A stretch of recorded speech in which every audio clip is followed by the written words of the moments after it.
Cari fratelli e sorelle, questo cammino che abbiamo percorso in questa novena, che è stata celebrata in questo anno particolare che è l'anno della fede, ci conduce oggi a contemplare la pienezza della bellezza di questa donna, che è la Vergine Maria. Una bellezza che è vero che noi oggi contempliamo in una cornice di gloria, in una cornice di celestialità, di candore, di maestà di questa madre. Ma è pur vero che Maria ha dovuto acquisire questa bellezza attraverso un percorso particolare che Dio aveva assegnato proprio a lei. Quello che noi oggi celebriamo a partire da questa sera e nella solennità di domani è certamente un mistero grande.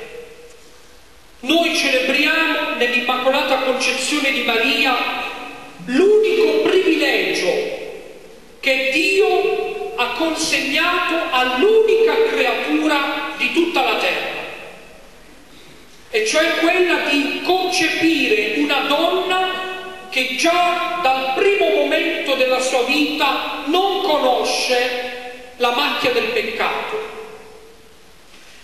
Ed è certamente per scelta di Dio, per sua volontà, che Dio deve preservare questa donna da ogni forma di peccato, perché Dio aveva già dentro di sé un progetto di costruire una tenda, una dimora alla incarnazione del suo Figlio.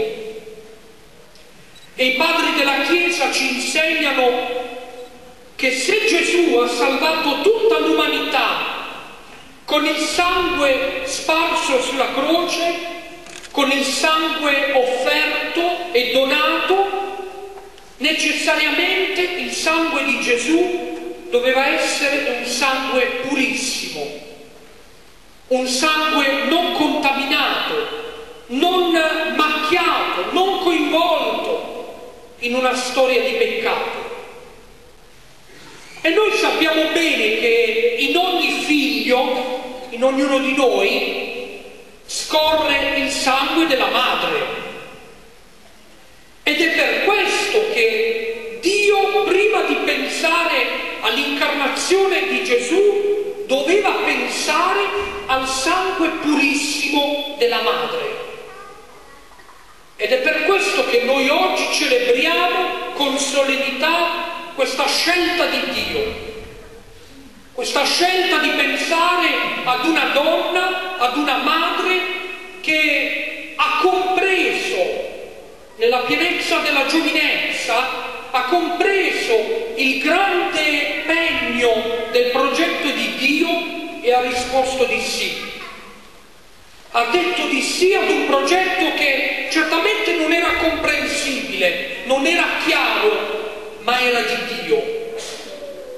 E proprio perché era di Dio, questa donna Maria, anche se non comprende perfettamente ciò che Dio sta portando avanti in questo percorso, lei dice di sì, perché si fida di Dio e sa che ogni progetto di Dio porta ad un bene maggiore.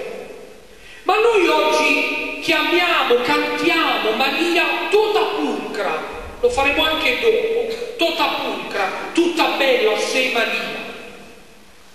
Ma perché questa donna è bella? Da dove ha acquistato questa bellezza Maria? Da dove l'ha presa questa bellezza? Perché oggi la Chiesa la riconosce come tale, tutta bella, tutta perfetta, tutta piena di luce?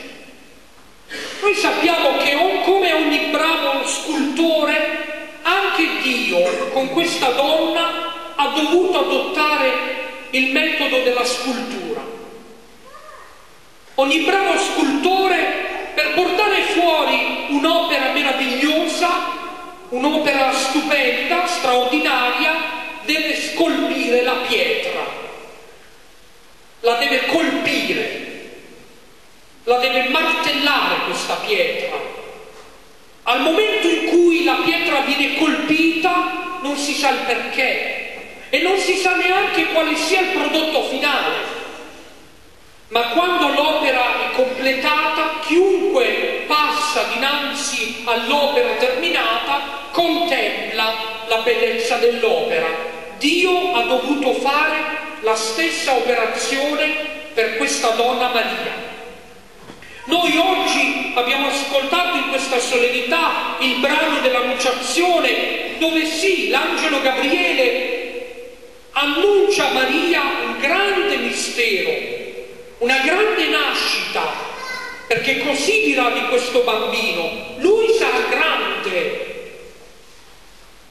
E noi sappiamo che se questo bambino è grande, grande sarà pure la madre. Quindi l'angelo Gabriele sta già parlando della grandezza della madre. Ma sappiamo bene che subito dopo la nascita di Gesù a Maria giungerà un'altra profezia che non sarà carica di entusiasmo come questo dell'angelo Gabriele, ma sarà carica di sofferenza. Perché quando Maria incontrerà il vecchio Simeone, Dio comincerà a rivelare la verità di questa donna. Anche a te una spada trafiggerà l'anima. Questo tuo figlio non è per la tua gioia, non è per il tuo gaudio, non è per la tua letizia. Questo tuo figlio è per la tua sofferenza, è per il tuo calvario, è per il tuo martirio. E quando Gesù offrirà il sangue sulla croce, ci piace pensare, perché i padri della Chiesa ce lo raccontano, a quel sangue del figlio sotto la croce necessariamente si unisce il sangue della madre. Anche lei, insieme al figlio, offre il suo sangue, offre la sua vita per il bene dell'umanità. Allora, cari fratelli e sorelle, oggi noi celebriamo un grande mistero, ma anche questa grande unione che si crea tra questa donna Maria e il suo figlio, che è la voce di Dio, è la presenza di Dio. È vero che tra Maria e Gesù c'è il rapporto di madre e figlio, ma dobbiamo anche dire che tra Maria e Gesù c'è anche il rapporto di amicizia. E Gesù ce lo farà intendere quando, parlando ai suoi apostoli, Gesù dirà: io non vi chiamo servi, perché il servo non sa quello che fa il suo padrone, ma vi ho chiamati amici, perché tutto ciò che ho udito dal Padre l'ho fatto conoscere a voi. E i veri amici chi sono? I veri amici sono coloro che condividono la stessa esperienza fino in fondo, senza nessun segno di arresa, senza nessun segno di disperazione, senza nessun segno di annullamento del patto di amicizia. Gli amici restano uniti fino in fondo, anche fino alla morte. Maria è restata unita al figlio fino al Calvario, al punto che le antiche antifone mariane della primitiva Chiesa cristiana così dicono: o Maria, anche se nessun colpo di spada ha trapassato il tuo cuore, certamente tu non sei stata privata della palma del martirio. Perché dove c'era il figlio a morire in croce, ai piedi della croce c'era una madre che moriva con il figlio. E noi sappiamo bene, questo non è solo il caso di Maria e del suo figlio, sappiamo bene che questo è il caso di ogni madre per un figlio. Ogni madre che tocca con mano la morte del figlio già tocca con mano la sua morte. Perché quando per una madre muore un figlio, dentro di sé c'è già una parte così è stato per Maria. Anche lei ha vissuto il suo calvario, anche lei ha vissuto il suo sacrificio e ha dovuto farlo proprio perché dentro di lei c'era questo sangue immacolato, purissimo. Allora possiamo dire, cari fratelli e sorelle, che la Chiesa nasce, è vero, dal sangue purissimo di Cristo, ma certo non possiamo dire da meno che la Chiesa nasce pure dal sangue purissimo della Madre di Cristo. Perché questa donna, questa creatura, Maria, in questo grande progetto che riceve da Dio, avrà anche un privilegio singolare, cioè quello di partecipare alla redenzione di Gesù. E sappiamo che uno degli appellativi che la Chiesa ha dato alla Madonna nel corso di tempi, dopo una lunga riflessione, dopo una lunga maturazione, un appellativo che è stato dato è proprio di Maria, corredentrice di Gesù, cioè donna che ha contribuito, ha collaborato alla redenzione del Figlio.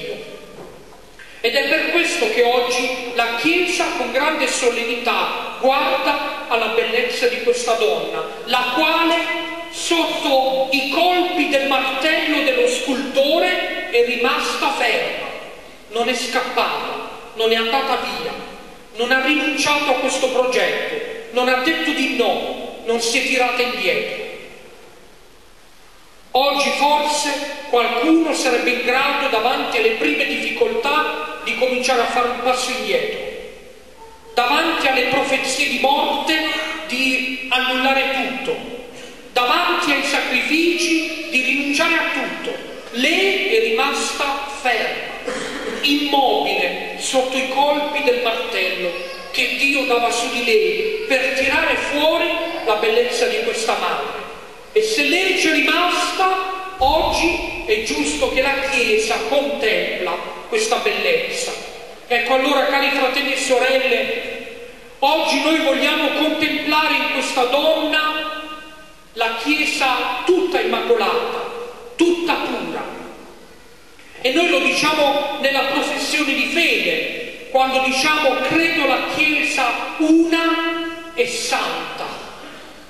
La santità della Chiesa è già prefigurata in questa donna, è già profetizzata nella santità di Maria. E anche noi come Chiesa siamo chiamati a dare il senso della purezza, il senso della bellezza, il senso della luce. E quando la Chiesa deve essere martoriata, deve essere provata, deve essere colpita, scalpellata, così come è successo a Maria, la Chiesa tutta, e quindi ognuno di noi deve restare lì, ferma, senza scappare dai momenti di prova, senza fuggire dalle tentazioni. E allora chiediamo a Maria di rendere anche ciascuno di noi santo e immacolato, e nella purezza del corpo, nella purezza dello spirito, nella purezza del cuore, Maria ci conceda di poter dire anche noi un giorno: eccoci Signore, siamo i suoi servi, siamo i tuoi servi, obbedienti.